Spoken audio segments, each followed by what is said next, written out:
buscando en nuestras Biblias el libro de Génesis, capítulo 11. Leemos la palabra de Dios con la bendición del Padre, del Hijo y del Espíritu Santo. Dice: tenía entonces toda la tierra una sola lengua y unas mismas palabras. Y aconteció que cuando salieron de oriente, hallaron una llanura en la tierra de Sinar. Y se establecieron allí, y se dijeron unos a otros: vamos, hagamos ladrillo y posámoslo con fuego. Y les sirvió el ladrillo en lugar de piedra y el asfalto en lugar de mezcla.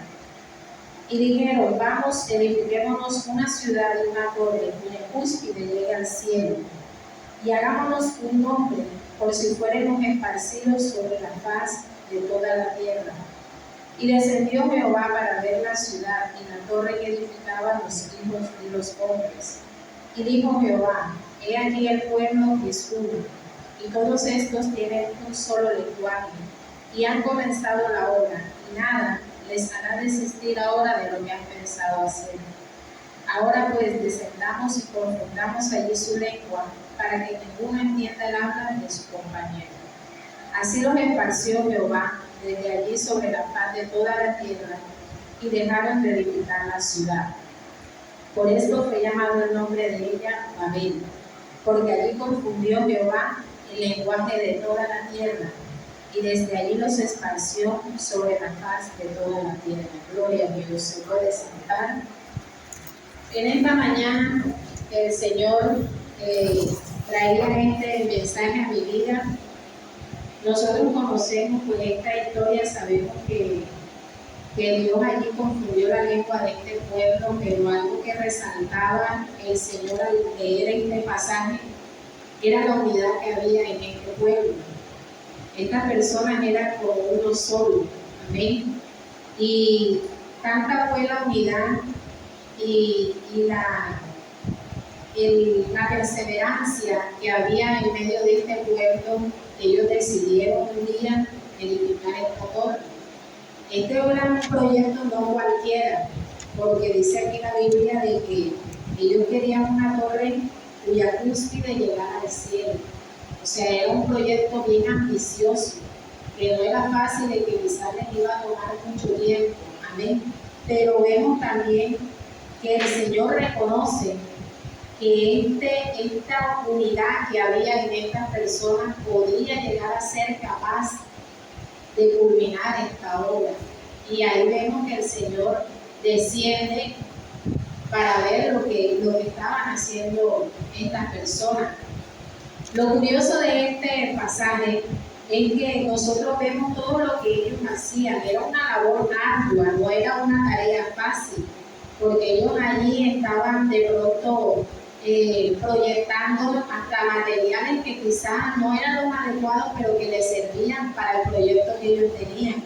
O sea, ellos no tenían o no veían un obstáculo, no veían una dificultad para decir: esto no nos sirve, ya no lo podemos hacer, ¿verdad? Aquí podemos ver que de pronto, si no existía, se lo inventaban, porque si nosotros leemos cuidadosamente, nos damos cuenta que ellos estaban reemplazando quizás material por otro, pero que iban hacia adelante, que nada los iba a detener.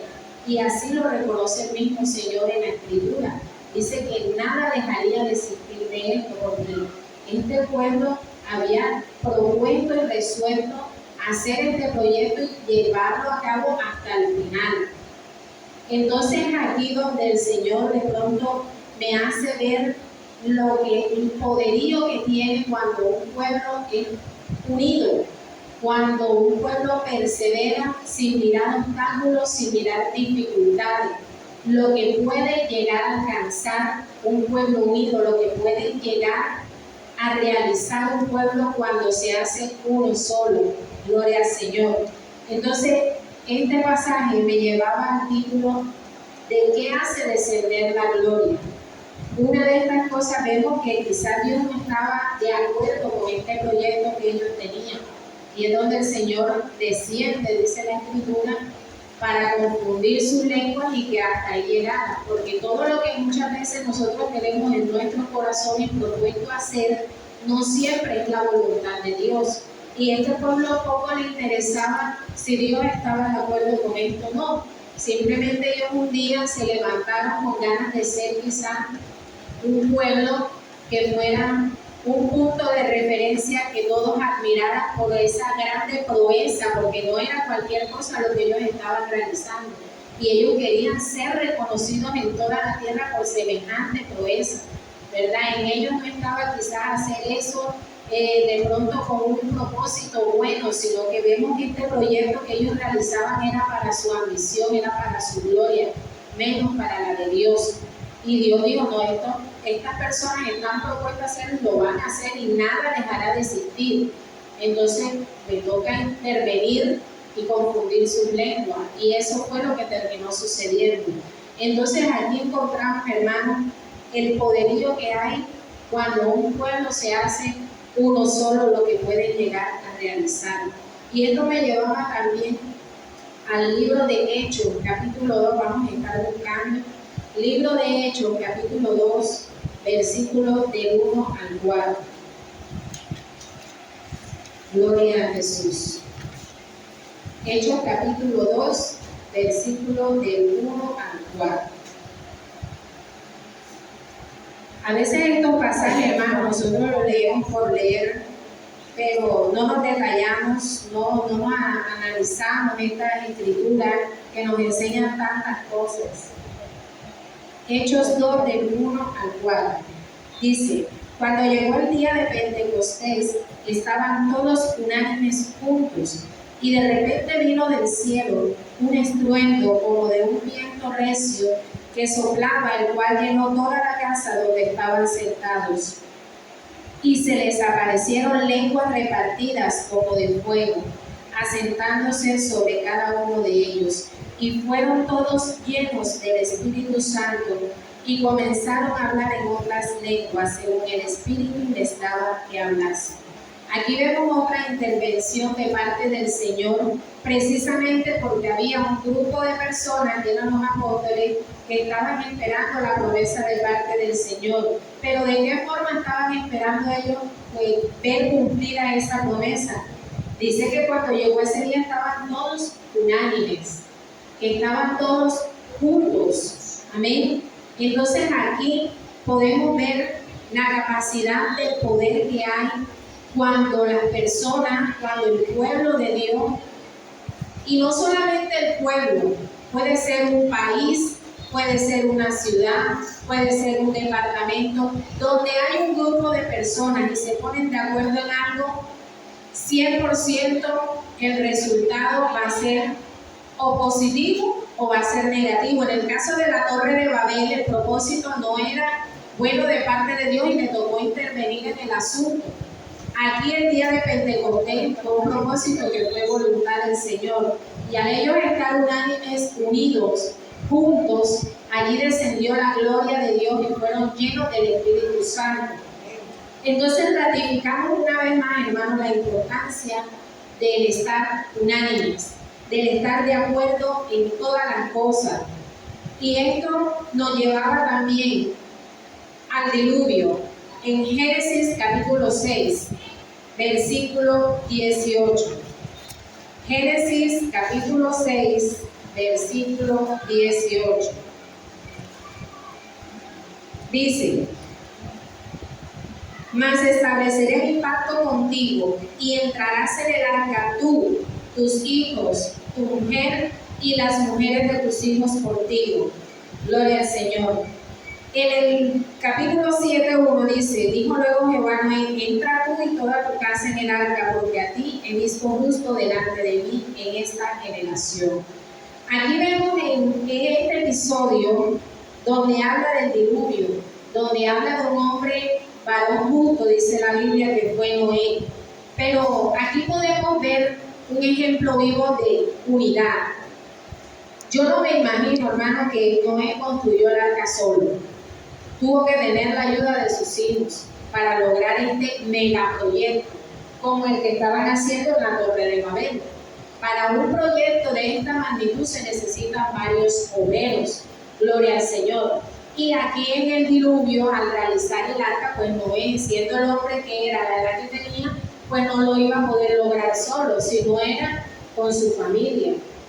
Por eso vemos aquí, hermanos, que para que la gloria del Señor descienda, para que estos grandes proyectos y anhelos que hay en nuestros corazones, hay que tener no solamente un corazón dispuesto, sino estar unánimes, juntos. Gloria al Señor. Porque como decía en el capítulo que compartí con ustedes en los versículos que damos los sábados, dice que hay una bendición cuando estamos unánimes, juntos. Y no solamente juntos, sino en armonía. Porque a veces solemos estar juntos, pero no estamos en armonía. ¿Amén? Porque hay diferencia, porque de pronto hay cosas que a mí no me gustan. Y entonces poco a poco la unidad se va alejando. Poco a poco se va dividiendo. Poco a poco cada quien va tomando por su lado.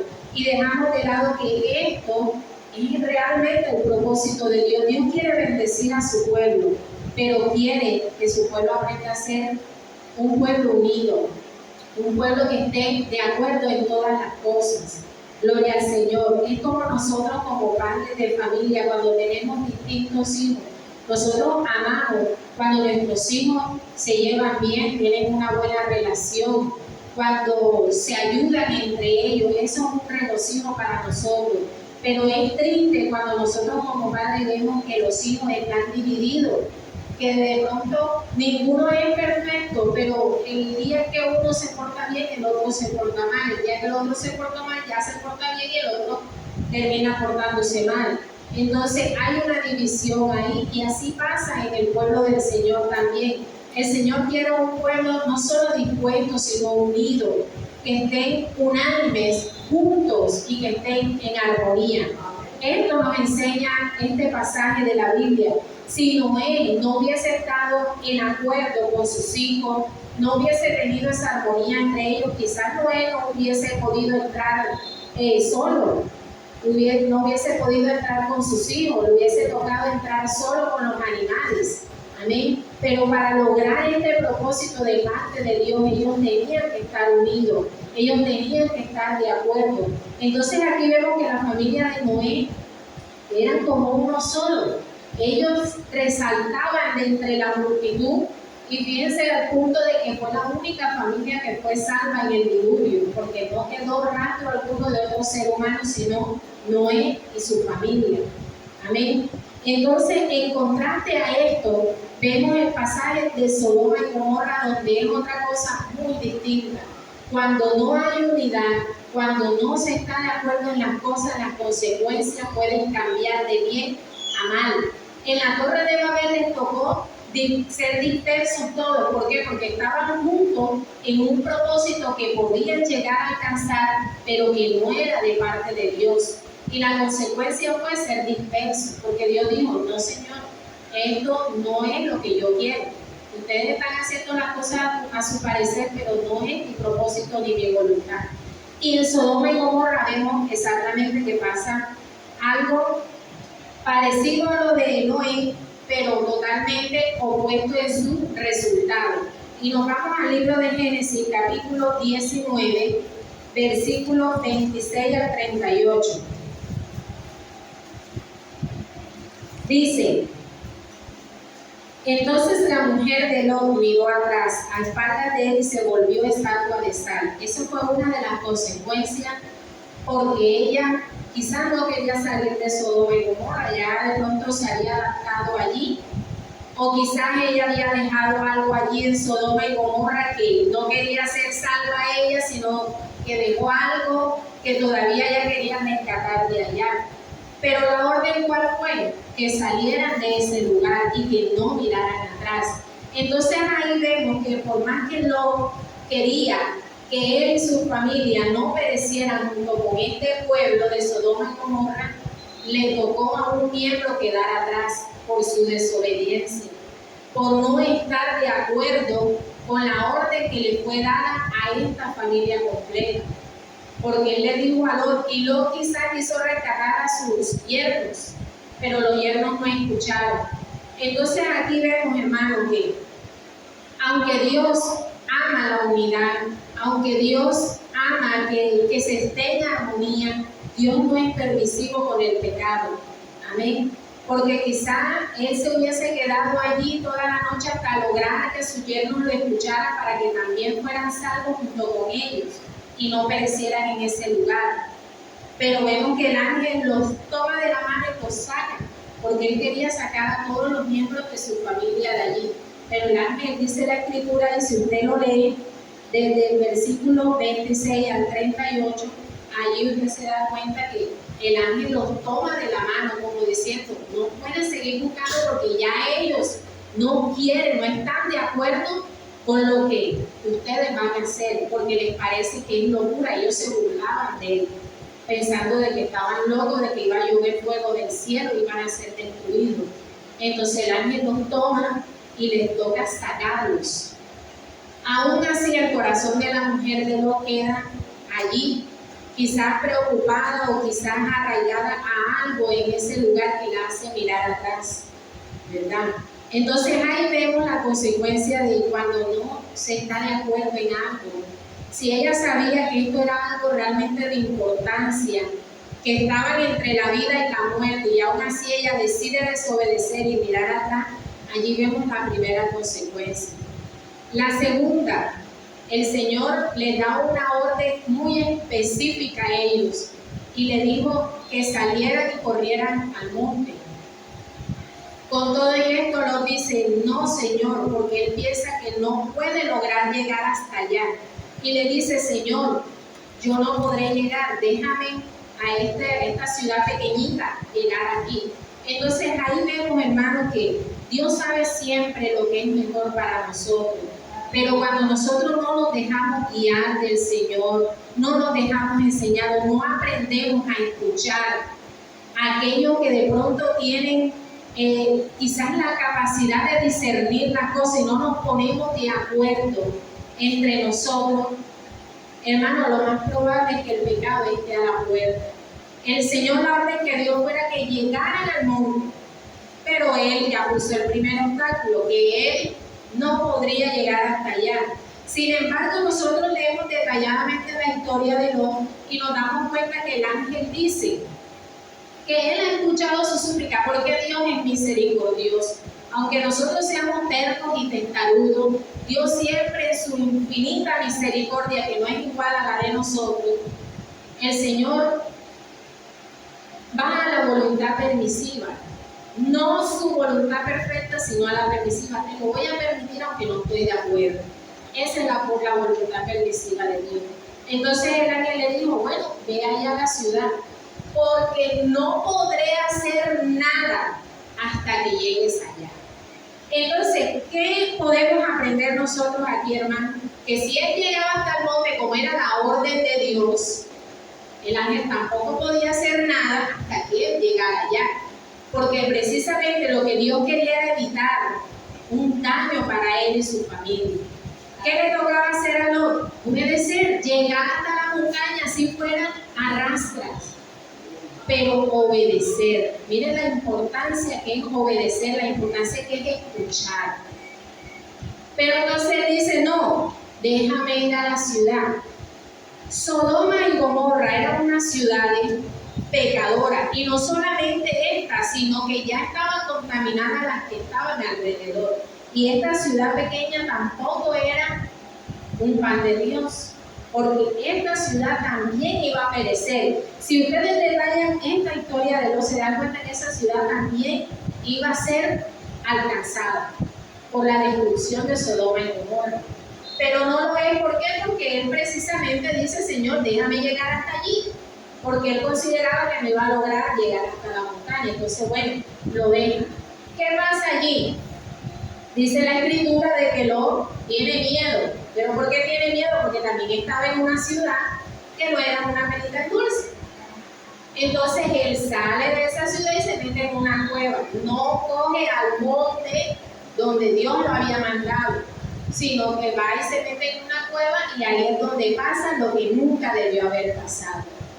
Donde se levantan los amonitas y se levantan los moabitas, que son enemigos de Israel, que son un pueblo que siempre quiso y estuvo en guerra con Israel y querían exterminar a los israelitas. Y mire de dónde salen estos descendientes, del mismo cuerpo prácticamente, de los mismos descendientes salen los enemigos.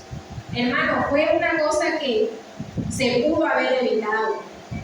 ¿Por qué salen estos dos enemigos? Porque las hijas, ya contaminadas de esa ciudad, deciden acostarse con el papá porque piensan que ya no existe hombre sobre la tierra. Miren hasta dónde llega la ceguera de las personas.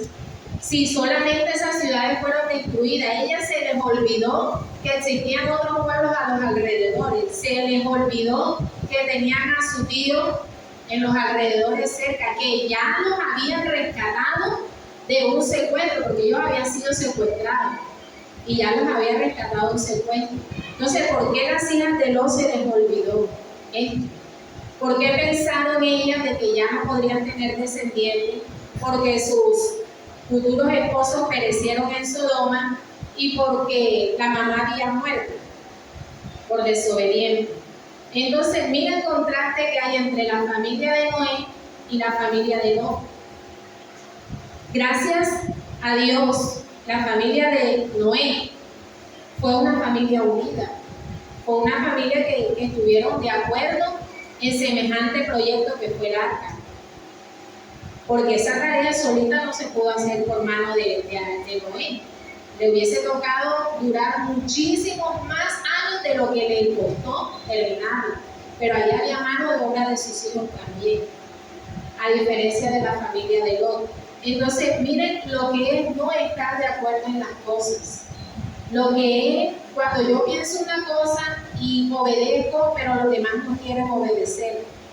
El primer error de Lot fue haberse metido ahí porque él no debió coger para esa ciudad. Pero aún así, por causa de lo material, de la riqueza, decidió quedarse ahí porque allí estaba siendo prosperado económicamente. Entonces vemos los resultados. Por medio de él se levantan dos grandes enemigos de Israel y por medio de él la esposa perece. Porque si no hubiese llegado a ese lugar, nada estuviera pasado. Entonces, hermanos, aquí nos damos cuenta del poder que hay en la unidad y las consecuencias que se viven cuando un pueblo no está unánime, cuando no están juntos en armonía. Porque les vuelvo a repetir, que estar juntos no quiere decir estar en armonía. A veces solemos estar juntos, pero cada quien con su grupito, cada quien con su manera de pensar, cada quien. Pero lo que se puede lograr cuando un pueblo está unánime junto, como dice la Escritura, desciende la gloria del Señor. Y esto es lo que nos enseña el Señor en este pasaje.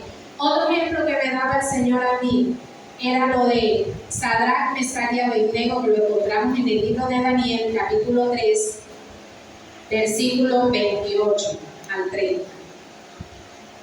Un gran ejemplo a seguir. Porque a través de este pasaje nos vamos a dar cuenta, hermano, que este andar no es fácil. Vamos a tener dificultades, vamos a tener tentaciones, vamos a tener momentos en el que vamos a tener que ser probados como el oro. Miren que el oro es probado a través del fuego para saber si es oro o no. Y Sadrac, Mesach y Abednego literalmente fueron probados como el oro en ese oro. Amén. Vámonos al capítulo 3, versículos 28 al 30. Dice: entonces Nabucodonosor dijo: bendito sea el Dios de ellos, de Sadrac, Mesach y Abednego, que envió su ángel y libró a sus siervos que confiaron en él, y que no cumplieron el edicto del rey, y entregaron sus cuerpos antes que servir y adorar a otro Dios que es su Dios. Por lo tanto, decreto que todo pueblo, nación o lengua que dijere blasfemia contra el Dios de Sadrac, Mesach y Abednego sea descuartizado y su casa convertida en muladar, por cuanto no hay Dios que pueda librar como este. Entonces el rey engrandeció a Sadrac, Mesach y Abednego en la provincia de Babilonia. Miren qué gran ejemplo de unanimidad. Qué gran ejemplo el que nos dan estos tres jóvenes, porque eran jóvenes en su momento, que a pesar de ser jóvenes Ellos no renunciaron en ningún momento a su fe. Los tres estuvieron siempre con su fe bien fundamentada, con su confianza bien puesta en Dios. Cualquiera de estos tres hubiese podido renunciar al final, ¿verdad? Cuando quizás estuvieron caminando puertas a entrar al horno, quizás uno de ellos hubiese pedido clemencia, se hubiera tirado de rodillas al rey de Babilonia y decirle: perdóname, no quiero entrar allí, como lo hicieron muchos de su pueblo en ese momento, porque muchos del pueblo se postraron ante la imagen de Nabucodonosor que había levantado, pero no lo hicieron estos tres jóvenes. Entonces, miren el poder que descendió cuando nosotros somos unánimes, cuando hacemos la voluntad del Señor, cuando le somos fiel a Dios. Usted sabe lo que vivieron estos tres jóvenes. Esto no fue cualquier cosa. Esto no fue una pruebita. Literal, ellos estaban renunciando a su propia vida. Y usted sabe lo que es una muerte siendo quemado. Si nosotros nada más cuando nos quemamos en la cocina, cuando nos da un brinquito, mejor dicho, pegamos un grito y un brinco, ahora imagínense ser metido en un horno de fuego. Aún así, ellos, me imagino que irían, como dice aquí, que sus siervos que confiaron en él, o sea, había una tal confianza que yo me imagino que ellos iban caminando hacia ese horno sin mirar que era un horno. Ellos dirían: vamos a entrar a una habitación, porque la fe que había en estos jóvenes era muy grande, al punto de que Dios descendió a ese lugar, no solamente para demostrarle a ellos lo que se logra cuando tienen una fe fundamentada y una confianza en Dios establecida, sino para demostrarle al mundo que Dios es real, que Dios existe y que no hay otro como Él, al punto de que esta experiencia poderosa, Nabucodonosor no le tocó sino reconocer la grandeza de Dios y poner por decreto de que cualquiera que se opusiera o blasfemara en contra de nuestro Dios tenía que ser muerto, él y toda su casa. Entonces, mire la gloria de Dios cómo desciende cuando hay una unidad, cuando están en armonía, cuando son un solo cuerpo en Cristo, porque eso es lo que somos nosotros como iglesia. Podemos ser 50 miembros, pero somos de un mismo cuerpo. Y si la cabeza se duele, el cuerpo se debe de doler, ¿verdad? Si nosotros estamos unánimes en oración, todos debemos estar en oración. Si estamos todos unánimes adorando, todos debemos estar adorando. Eso es lo que nosotros debemos aprender de esta escritura, de esto que nos está enseñando el Señor. Vámonos al libro de Salmos 133 y ya con esta cita terminamos esta corta enseñanza. Salmos 133, 1.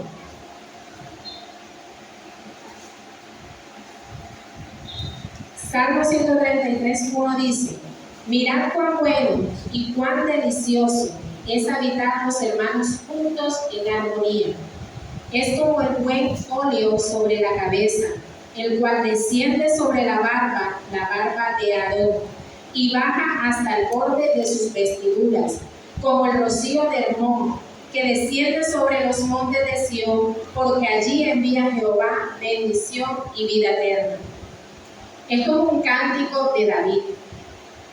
Aquí en estos momentos, cuando David recita este cántico, el pueblo de Dios estaba dividido. Y alguien que logra de pronto unir al pueblo es David. Cuando David empieza a cantar este salmo, David estaba buscando que el pueblo se juntara, que el pueblo se uniera. Por eso el capítulo 1 dice: mirad cuán bueno y cuán delicioso es habitar los hermanos juntos en armonía, porque eso era lo que David buscaba en ese momento, que el pueblo fuera uno y se uniera. Y lo pudieron lograr cuando ya Salomón se monta como rey, porque en el corazón de David su deseo era construir el templo, pero el Señor le dijo: no lo puedes hacer tú, porque ya tú tienes tus manos muy manchadas de sangre, porque David, después de ser pastor de ovejas, se convirtió en un guerrero y le tocaba matar a diestra y a siniestra. porque en ese momento eso era el propósito para lo que Dios lo había llamado. Antes de ser rey tenía que pelear, y siendo rey todavía salía a la guerra a pelear. Entonces aquí el Señor nos da, o nos enseña, más bien, nos enseña que cuando nosotros tenemos algo en nuestro corazón, cuando nosotros tenemos proyectados algo, hay que estar de acuerdo en todas las cosas, siempre para bien, porque para mal las cosas pueden tomar otro rumbo. Porque si nos damos cuenta, y me salgo un poquitico aquí de este capítulo, a David le aconteció algo. David no hubiese pecado con esta mujer que ve desde el balcón si él hubiese estado en la guerra con todo su ejército, porque él no le correspondía estar allí, él tenía que estar allá peleando. Pero ese día no quiso ir, sino que se quedó y fue para que el pecado estuviera a la puerta, y ahí pasó lo que tenía que pasar.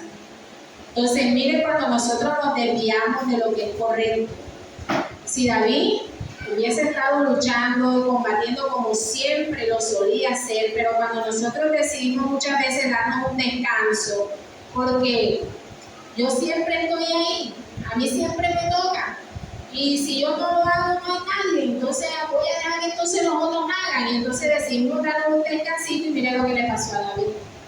Entonces, si Dios te llamó a ti, me llamó a mí con un propósito, hermano, no hay que desistir. Hay que seguir perseverando sin cansancio, porque la gente de la Torre de Babel no se sentía cansada. Dice la Escritura que ellos estaban resueltos. Cuando ellos estaban resueltos, ¿qué quiere decir? Que ellos estaban teniendo dificultades. Y una de las cosas era el material, pero ellos dijeron, no, esto no puede servir en lugar de asfalto. O sea, ellos no tuvieron que ver que eso no podía ser, que se inventaron otra cosa con tal de realizar el propósito que ellos tenían. Entonces, hermano, ¿qué nos toca a nosotros? Seguir perseverando. Si Dios te llamó a ti y a mí con un propósito que ya tenemos claro, hay que seguir adelante. Hay que seguir juntos. ¿Por qué? Porque es que el Señor nos llamó a que fuéramos luz. A veces nosotros pensamos que nadie nos está viendo, pero muchas veces tú y yo somos una referencia para otras personas. Entonces resulta que si Dios te ha llamado a ti como un líder, que de pronto no lo estás ejerciendo en el momento, o puede que sí lo estés haciendo, y Dios te llamó como un líder, y resulta que tú vas caminando y perseverando correctamente, y en el camino te cansas, y en el camino decides de que ya tú has hecho bastante, que hay que dejar para ver si los otros hacen, y resulta que en ese descanso tuyo, aquella persona dice, yo también me puedo dar mis vacaciones, porque si la líder lo hace, si ella que sabe más, que tiene tanta sabiduría y no lo ve mal, entonces yo también me siento como cansado, y resulta que lo que nosotros pensamos que iba a hacer no lo fue. Entonces, ¿qué pasa? Que aquí nos damos cuenta, hermano, que para que la gloria de Dios descienda, una de las cualidades es que hay que estar unidos. Hay que estar juntos, hay que estar en armonía. No es fácil estar juntos y en armonía, pero el Señor nos llamó a esto, a tal punto de que el Señor dijo que si nosotros no amamos a nuestro prójimo que vemos, ¿cómo podremos amarle a Él que no lo vemos? Y uno de los mandamientos es ama a tu prójimo como a ti mismo, porque esa es la unidad que Dios quiere en el pueblo de Cristo. Porque a pesar de las diferencias, a pesar de las dificultades, Dios no nos llamó a detallar las imperfecciones que tenemos los unos a los otros, sino que nos llamó a amarnos aún con nuestros errores y defectos, como Cristo lo hizo también por nosotros. Dios nunca nos desechó porque fuésemos mentirosos. Dios nunca dijo, no, yo no la voy a salvar porque ella hizo esto y él hizo lo otro, y han pecado una y dos y tres veces y siguen lo mismo y en lo mismo, ya no más. No. Dios no nos ha desechado, su misericordia es para siempre. Y Él siempre está allí esperando, porque Él sabe que en algún momento nosotros vamos a resurgir y vamos a caminar conforme a su propósito. Entonces, hermanos, miren lo importante que es en nosotros dar un buen ejemplo a los demás. En el versículo 2 del capítulo 133 de Salmo habla sobre Aarón y Moisés, cuando dice, es como el buen óleo sobre la cabeza, el cual desciende sobre la barba de Aarón, y baja hasta el borde de su vestidura. Allí está hablando cuando Moisés unge a Aarón como sacerdote. Si nosotros nos vamos a la historia de Moisés con su hermano Aarón cometió una falta bien grande, hizo pecar al pueblo, porque Aarón se pudo haber puesto en pie y decir, no vamos a pecar contra Jehová, cuando el pueblo le pedía un becerro para ellos adorar porque pensaron que Moisés ya no iba a bajar más y se había muerto allá arriba. Y Aarón lo que hizo fue que ni corto ni perezoso rompió todo el oro y montó un becerro y ahí tiene, coja. Aarón se pudo haber parado firme y decir no, porque Moisés no ha muerto, él va a bajar y estamos esperándolo, y él pudo haber puesto al pueblo a marchar como era, pero no, lo más fácil para Aarón fue hacerle lo que ellos pidieron, la permisividad, y Aarón pudo haber muerto porque Dios lo hubiese terminado junto con el pueblo, porque eso era lo que iba a pasar. Pero vemos lo que había en el corazón de Moisés, el mejor intercesor que hay en la Biblia. Lo que Moisés hizo fue interceder por Aarón y por el pueblo para que no fueran muertos. Entonces, hermanos, ¿ustedes saben lo que le tomó a Moisés aguantar? No solamente de Aarón, porque también de su hermana María, que fue otra que por habladora le cayó lepra. O sea, hermano, este hombre le tocó soportar lo que nunca nadie ha podido soportar de un pueblo entero, ni siquiera como rey. Y Moisés le tocó soportar todo esto, y siempre vemos que Moisés fue un hombre de misericordia. ¿Cuántas veces Dios no quiso exterminar a Israel? Le dijo, no, yo te levanto otro pueblo nuevo para ti.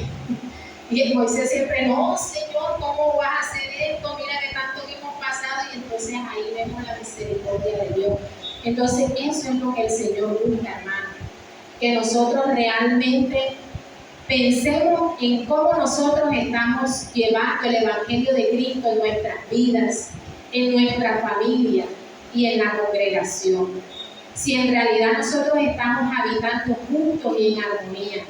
Porque si nosotros queremos bendición de Dios, tenemos que buscar la unidad, la armonía, que es lo que el Señor demanda. En el versículo 3 dice, como el rocío del Hermón que desciende sobre los montes de Sión, porque allí envía Jehová bendición y vida eterna. Esto es un versículo clave. Aquí habla del rocío del Hermón que desciende sobre los montes de Sión. Allí está hablando de una montaña más alta que la otra. Entonces miren cómo un rocío cuando desciende, ¿qué quiere decir esto? De que cuando tú estás en un nivel más alto, de eso que tú tienes que darle al que más necesita. Porque aquí lo dice claro, que desciende sobre los montes de Sión, como el rocío que desciende sobre los montes de Sión, porque allí envía Jehová. Cuando tú estás dispuesto, no solo a darle ejemplo de lo que debes de darle a los demás, sino que también haces el bien a tus hermanos, a los demás, allí envía Jehová bendición y vida eterna. Porque hasta la Escritura nos enseña, yo ese versículo no lo busqué, pero me faltó haberlo buscado, pero hay un versículo que dice que el que da al pobre a Jehová presta. Miren cuán amor hay de parte del Señor y qué es lo que Él quiere de nosotros, que nos amemos los unos a los otros. Que no nos olvidemos que somos un mismo cuerpo en Cristo. A veces nosotros estamos pasando por situaciones en las que de pronto tendemos a reaccionar como lo haríamos antes, pero que hoy en día de pronto nos ponemos a pensar, ¿será que está bien lo que voy a hacer o lo que estoy haciendo? Y muchas veces nosotros no reflexionamos bien. A veces nosotros queremos ganar y no perder, pero perder muchas veces es ganar. Amén. Porque esta vida es pasajera, hoy estamos, mañana no sabemos. Y si hoy nos encontramos en una pelea por algo material, que no sabemos si mañana ni siquiera vamos a estar sobre esta tierra, ¿de qué nos sirvió pelear? Entonces, hermanos, el Señor aquí nos está llamando a todos los que estamos presentes. Si Dios te ha llamado aquí como líder y no está ejerciendo la unidad, te invito de parte del Señor que nos propongamos estar unánimes en todas las cosas. Estar unánime en todas las cosas no siempre es quizás en una actividad, ¿verdad? Que nos pongamos de acuerdo y hagamos una actividad. Estar unánimes también es proponernos que cuando estemos en los servicios no pongamos como obstáculo que de pronto me duele algo, o que no tengo dinero para ofrendar, o que tengo algo que hacer en casa, o que no puedo dejar a mis hijos en esto. Hermanos, hay que buscar el reino de Dios y su justicia, que lo demás vendrá por añadidura. Amén. Yo les puedo decir, hermanos, que para mí no es fácil en lo que estoy trabajando y me cuestan muchas cosas porque no estoy acostumbrada a ese trajín. Pero yo le digo al Señor que me ayude, y con todo eso a veces quiero levantarme más tarde y tengo ya el compromiso. Entonces ya yo no puedo, yo tengo que obligar al pueblo a servirle a Cristo, porque si yo bajo la guardia, hermano, el pecado está a la puerta. Entonces, si ya yo vengo esforzándome uno tras día tras día, y el día que yo decido descansar, hermano, aparentemente yo estoy descansando, pero Satanás no. Él está esperando la mínima oportunidad, entonces ese día me va a poner otra cosa que a la semana siguiente no me va a permitir venir tampoco, entonces ya no es solo un día de descanso, sino que ya van dos. Y cuando venga a ver, nos enfriamos. Cuando venga a ver, ya dejamos de ver las cosas diferentes. Entonces, hermanos, les invito de parte del Señor que reflexionemos en esta palabra. Porque si el Señor nos dio como ejemplo que Él siempre pensó en nosotros como si fuese Él mismo, nosotros también tenemos que seguir el mismo ejemplo de Cristo. Ya tenemos que cambiar esa actitud que seguimos teniendo, hermanos. Ya tenemos que pedirle al Señor que nos ayude a hacer las cosas como a Él le agrada, a morir a ese viejo hombre, a esa vieja mujer, a decirle al Señor que ya no queremos seguir siendo iguales, porque ¿de qué nos sirve, hermano, tantos años de conocimiento, tantos años en la iglesia si seguimos siendo los mismos de siempre? Si de pronto en nosotros no demostramos el amor de Cristo y la compasión entre nosotros, si nosotros como iglesia no nos mostramos unánimes, juntos y en armonía, ¿cómo podremos darle ejemplo al que viene de allá afuera, que viene herido, que viene atribulado, que viene rechazado, que viene desahuciado? ¿Cómo podremos demostrarle amor a aquellos si entre nosotros como hermanos no lo hacemos? Entonces Dios nos ha llamado a ser luz en medio de tinieblas.